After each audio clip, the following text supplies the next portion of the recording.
At a family dinner, my girlfriend smiled sweetly at me and said, "Either pay for my brother's college, or we're done. That's the bare minimum a real man does." Her parents nodded in agreement. I didn't argue. I just smiled and left without a word. 2 weeks later, she finally learned where that money really went, and it wasn't toward her brother.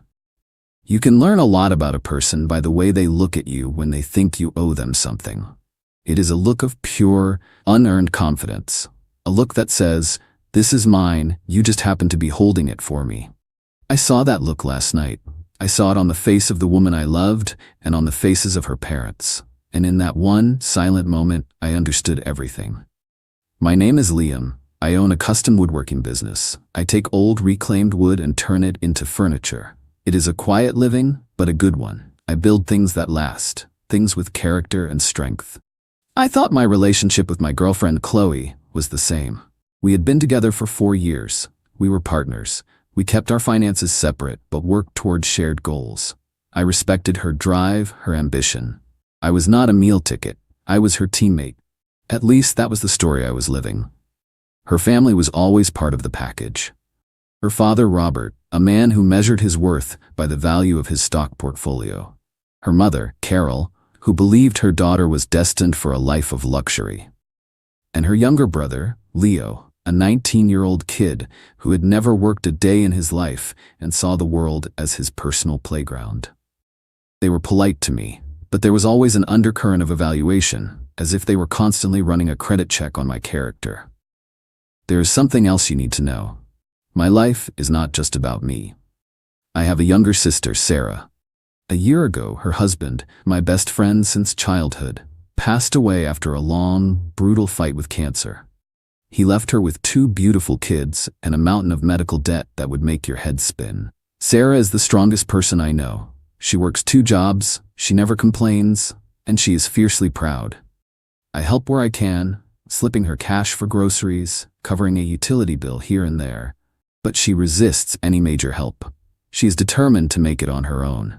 Her struggle is a quiet, constant ache in my heart. Last night, we were all at her parents' house for their weekly family dinner. The conversation was the usual mix of Robert's stock tips and Carol's gossip. Then, after the main course, the ambush began. Robert cleared his throat, a signal that a formal announcement was coming. "Liam," he began, "as you know, Leo has been accepted to a very prestigious private university. We are all incredibly proud." I nodded and congratulated Leo, who just shrugged and kept looking at his phone. Then Qley turned to me. She placed her hand on my arm, her smile perfectly sweet, her eyes perfectly cold. "We have been talking," she said, gesturing to her parents, "and we have realized that this is a perfect opportunity for you to show your commitment to this family." I knew where this was going. I could feel the floor falling out from under me. She continued, her voice light and casual, as if she were asking me to pass the salt. "We want you to pay for Leo's tuition, the first year at least." I just stared at her. The cost of a single year at that university was more than the down payment on my first house. She saw the look on my face and her smile tightened. The sweetness vanished, replaced by a hard, unyielding edge. "Either pay for my brother's college or we are done," she said, her voice low and firm. "That is the bare minimum a real man does for the family he's going to marry into." I looked at her parents. Robert and Carol were both nodding in agreement, their faces set with the same look of righteous expectation. They had discussed this. They had planned this. This was not a request. It was an ultimatum. A shakedown. In that moment, everything became crystal clear. My worth to them was not in my love for their daughter, my character, or my hard work. It was in my bank account. I was not a future son-in-law. I was a resource to be tapped. I did not argue. I did not raise my voice. I did not defend myself. I looked at each of them, at their confident, entitled faces. I saw my entire future with this woman laid out before me. A future of endless expectations, of constantly having to prove my worth through financial transactions. And then I thought of my sister. I thought of her getting up at 5 in the morning to work a shift before getting her kids ready for school. I thought of her trying to figure out which bill she could skip this month to afford a new pair of shoes for her son. The contrast between her quiet struggle and their loud, greedy demands was so stark it almost made me laugh. I stood up from the table. I placed my napkin neatly beside my plate. I smiled, a real, genuine smile, and I walked out of the dining room without saying a single word. I heard Qley call my name, first in confusion, then in anger. I did not stop. I walked out the front door, got in my truck, and drove away. I did not know exactly what my plan was yet, but I knew one thing for certain. My money was going to support a family. It just was not going to be hers. Update 1. It has been 1 week since I walked out of that dinner. A week of absolute silence from me, and a week of escalating hysteria from them. Thank you for the messages of support. It is good to know that the world is not entirely populated by people who see relationships as a business transaction. The night I drove away, I did not go home. I drove straight to my sister Sarah's house. It was late, but she was still up, sitting at her kitchen table surrounded by a sea of paperwork. Bills, insurance forms, letters from debt collectors. She was trying to make sense of an impossible situation. When she saw me, she tried to put on a brave face, but I could see the exhaustion in her eyes. The weight of the world was on her shoulders. We did not talk much that night. I just made her a cup of tea and sat with her while she worked. I watched her kids sleeping, their faces peaceful and innocent, completely unaware of the storm their mother was weathering for them. I left before the sun came up, my resolve hardened into something unbreakable. The first thing I did the next morning was go to my bank. I have been saving for years, building an investment portfolio. It was my future fund, the money I had set aside for a house, for a family, for a life with Qley. I liquidated the entire thing. It was a significant sum, enough to change a life, and that is exactly what I intended to do. Meanwhile, the messages from Qley and her family started pouring in. At first, they were angry and confused. From Qley, "What was that last night? You just walked out? You are being so childish. Call me." From Robert, "Liam, I am very disappointed in your behavior. You embarrassed my daughter and disrespected my family. We expect an apology." I did not reply. I spent the day with my financial advisor and a lawyer, setting up a trust for my sister's children. By day 3, their tone had shifted to a kind of confused bargaining. From Qley, "Okay, I get it. You were surprised. We should have talked about it first, but it is a good investment in our future. My parents will respect you for it." From Carol, "Liam, Qley is very upset. You know how much her brother means to her. A real man provides for his family." The constant repetition of that phrase, "a real man," was starting to get under my skin. They had a very specific and very expensive definition of what that meant. I continued to ignore them. I packed up every single thing Qley owned that was at my house. She had not officially moved in, but she had accumulated a lot of stuff. I boxed it all up, labeled it, and put it in my workshop for safekeeping. I changed the passcodes on my home security system. Then, I went back to my sister's house. I did not tell her what I was about to do. I just told her I needed her to sign some papers for a family investment fund I was setting up for the kids. She was hesitant, always wary of charity, but I framed it as a legal thing to protect their future. She signed them. The next day, 2 things happened. First, a check from the trust was delivered to the hospital that held the majority of her late husband's medical debt. The check paid off the entire balance, every last penny. Second, another check was delivered to the bank that held her mortgage. It paid off the entire remaining balance on her house. Sarah called me, her voice choked with tears. She could not speak at first. She just kept saying, "Liam, what did you do?" I told her I had just made a sound investment in the only family that mattered to me. I told her that her husband would have wanted her to be free, to be able to raise their kids without that crushing weight on her shoulders. For the first time in a year, I heard her really, truly laugh. It was the best sound in the world. That same afternoon, I finally responded to Qley. She had been sending me messages all day, each one more desperate than the last. Her brother's tuition deposit was due at the end of the week. My response was a single email, sent to her, her brother, and her parents. The subject line was, "A real man." The body of the email was simple. "You are correct. A real man provides for his family. He supports them, protects them, and invests in their future. That is why my savings, the money you demanded for Leo's education, has been used to pay off the medical debt and the mortgage for my widowed sister and her 2 children. I consider this the bare minimum. Our relationship is over. A courier will be delivering Qley's belongings to your house tomorrow. I attached 2 documents to the email.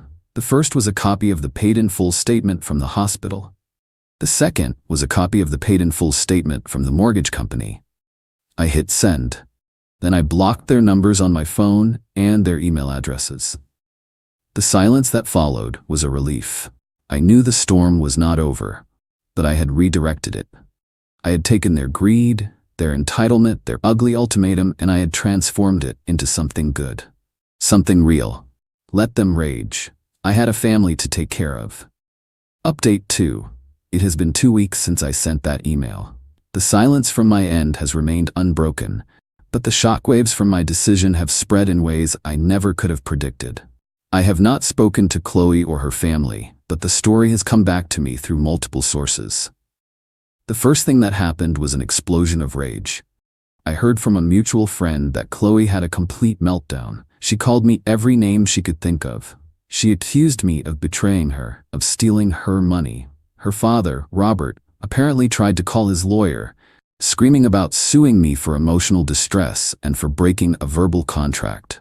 His lawyer, a man with a functioning brain, must have told him he did not have a case because the legal threats never materialized. Their anger was based on a simple delusional belief that my money was already theirs. They were not angry because I had helped my sister. They were angry because the bank they had planned to rob had suddenly closed its doors. After the rage came the smear campaign. Qley and her mother started telling everyone who would listen a twisted version of the story. In their telling, I was an unstable, cruel man who had dangled the promise of a secure future in front of Qley, only to snatch it away. They claimed I had stolen their family's chance at a better life by giving the money to my sister, who they painted as irresponsible and undeserving. It did not work. And this is where the story gets interesting. My sister Sarah lives in the same town as Qley's parents. It is not a huge place. People talk. The story of her husband's passing and her subsequent struggles was well known in their community.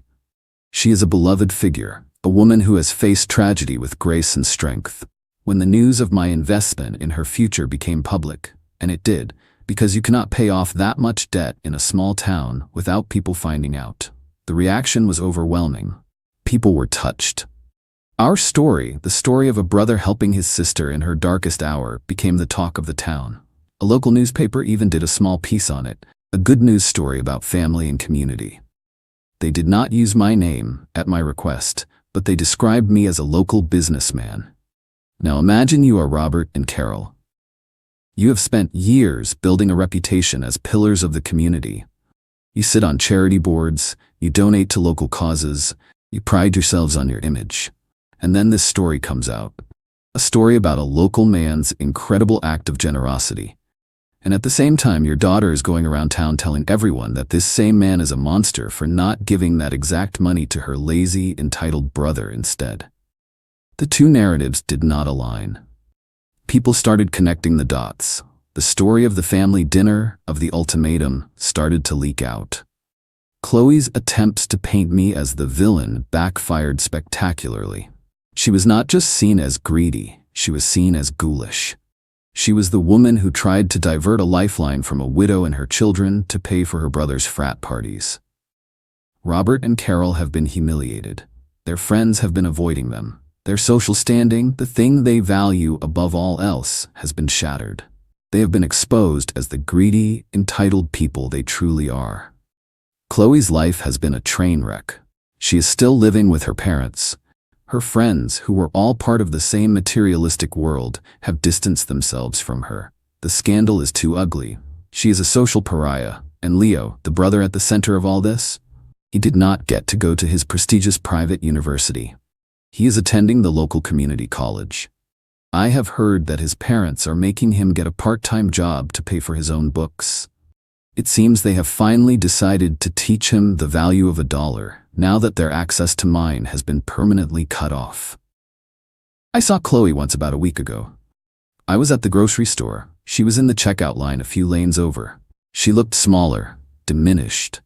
The confidence was gone. She saw me and for a second our eyes met. I did not feel anger. I did not feel pity. I felt nothing at all. She was just a stranger, a ghost from a life I no longer lived. She looked away first. The best part of this whole thing is my sister. The change in her is like night and day. With the financial weight gone, she is lighter, happier. She has been able to quit one of her jobs and spend more time with her kids. The dark circles under her eyes are gone. She smiles more. My investment did not just pay off her debt. It gave her back her life. It gave my niece and nephew back their mother. That is what a real man does. He does not pay for entitlement. He does not fund arrogance. He builds things that last. He protects the people he loves. He invests in a future that is built on something real. My future is with my family, the one that is bound by love and loyalty, not by invoices and expectations, and that is a foundation that can never be broken. Final update. It has been 6 months since I walked out on that family and their outrageous demands. The dust has settled, and the new world I have built for myself is quiet, strong, and completely my own. I wanted to share this final update because the story has reached a conclusion that is more complete and satisfying than I ever could have engineered. My life is good. My business is thriving. I spend my weekends helping my sister with projects around her house, the house that is now truly hers, and playing with my niece and nephew. Seeing them happy and secure, without the shadow of debt hanging over their future, is the greatest return on investment I could ever ask for. Sarah is doing incredibly well. She has even started dating again, a good man who adores her and her kids. The transformation in her life has been the true victory in all of this. As for Qley and her family, their story is a quiet tragedy of their own making. The social humiliation they suffered was not a passing storm. It was a permanent change in their climate. Robert and Carol have become recluses. Their reputation in the community was so important to them, and its loss has been a blow from which they have not recovered. They no longer host parties. They are no longer on the boards of charities. They have been exposed, and their world has shrunk as a result.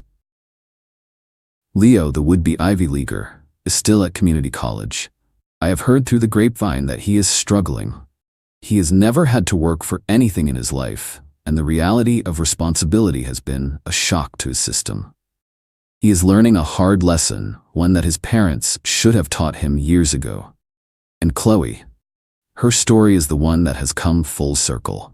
After months of unemployment and social isolation, she finally sent me an email. It was not a demand or an apology. It was a plea.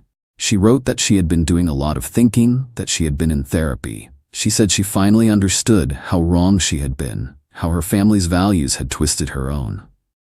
She wrote that she was not asking for a second chance, but for a conversation. She wanted to understand how she had become the person who could do what she did. I thought about it for a long time. The old me, the man who always wanted to fix things, would have agreed to meet. But I am not that man anymore. I have learned that some things are too broken to be repaired. And more importantly, I have learned that I am not responsible for fixing her. I did not reply to her email. I just deleted it. Her journey of self-discovery is her own. I am no longer a part of her story. The final, perfect end to this chapter came last week. I received a letter in the mail. It was from a local scholarship fund that helps children who have lost a parent. The letter was a thank you. It said that an anonymous donation had been made in my sister's late husband's name. A donation large enough to fund a full scholarship for one student each year for the next decade. The letter stated that the donation had been made by a local family who wished to honor the spirit of true family support in the community. I called my sister, and she had no idea what I was talking about. It was not her. Then it hit me. It was Robert and Carol. It was their desperate, public attempt to buy back their reputation. A pathetic, transparent effort to rehab their image by throwing money at the very cause my actions had championed. I did not feel anger. I just felt a quiet sense of victory. My one simple act of walking away from that dinner had not just saved myself. It had not just saved my sister. It had forced a family of takers to finally give something back. They had tried to extort me, to use my money to fund their entitled dreams. And in the end, they were the ones writing the check, funding the future of a deserving child, all in a desperate attempt to look like the very thing they are not. a real family. My revenge was never about destroying them. It was about building something better. And in the end, the ripples of my one decision have done more good than I ever could have imagined. They wanted me to pay for a bare minimum. Instead, I raised the standard. And they are the ones who are now finally trying to meet it.